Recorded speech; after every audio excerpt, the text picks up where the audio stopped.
2023년 2월 9일 조선 해운 시황에 대해서 살펴보겠습니다. 먼저 첫 번째로 살펴볼 내용은 최근 벌크선 폐선 오더가 늘어나고 있는 중이라는 이 트레이드윈즈의 기사인데요.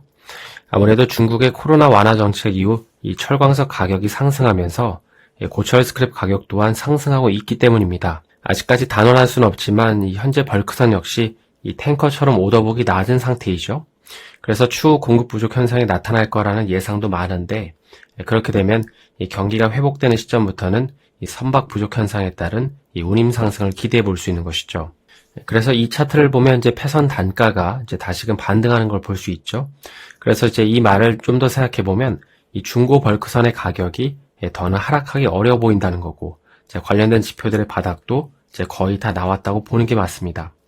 특히 이제 2월인 현 시점이 계절적인 비수기인 점을 감안할 때 극단적인 이벤트가 나오지 않는 이상 이 벌크선 시장이 작년보다 더 하락하기에는 이제 어려워 보이는데요. 이런 관점에서 최근 BDI 지수 역시 연일 하락하는 건 이게 선행 지표가 아니라 이제 후행 지표이기 때문일 수 있습니다. 두 번째로 살펴볼 내용은 이제 어제에 이어서 현대미포조선과 관련된 내용인데요.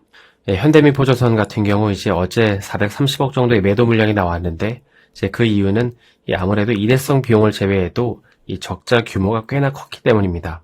그러니까 한 번 나가는 금액을 제외하더라도 적자였고 그리고 그게 올해 이제 드라마틱하게 개선되기가 이제 어렵다고 보는 것 같기도 하는데요. 특히 여기 한국조선해양 컨퍼런스 콜을 보면 여기 9번 Q&A를 보시면 작년에 이제 대형선과 중소형 선가 상승률이 달랐는데 대형선이 더 빠른 상승을 보인 반면에 중소형선은 그다지 큰 상승이 없었습니다. 그러다 보니까 21년도에 선박 계약을 많이 했던 미포조선이지만 이게 수익성 개선에 이끌어내지 못했다는 것이죠.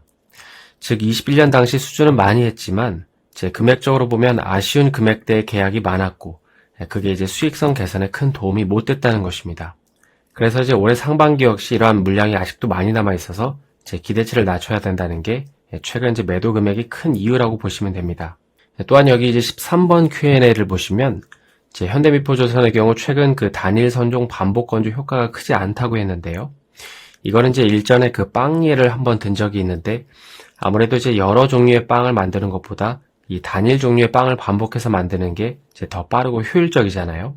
그래서 과거 현대미포조선이 슈퍼사이클 때 말도 안 되는 영업이익 또 이제 주가 역시 20만 원을 터치했던 이유가 당시 이제 미포조선은 그 중형 PC선만 집중을 했고 이게 이제 결국 엄청난 수익성을 창출했기 때문입니다.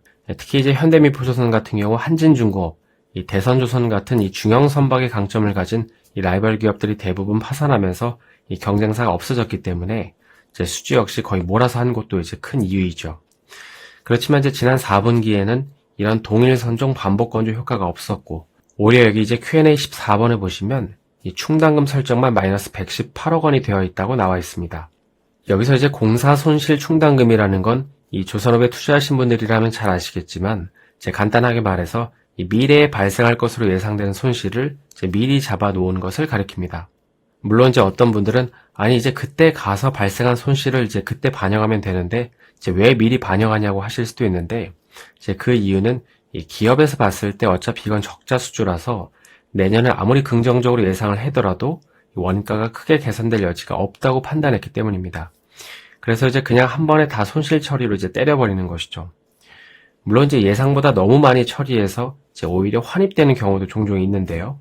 예를 들어 원자재 가격이 이 정도 상승할 것 같아서 크게 잡았는데 그 정도 가격까지 상승하지 않아서 그만큼 지출이 안 돼서 나중에 이제 환입되는 경우도 있었던 것이죠.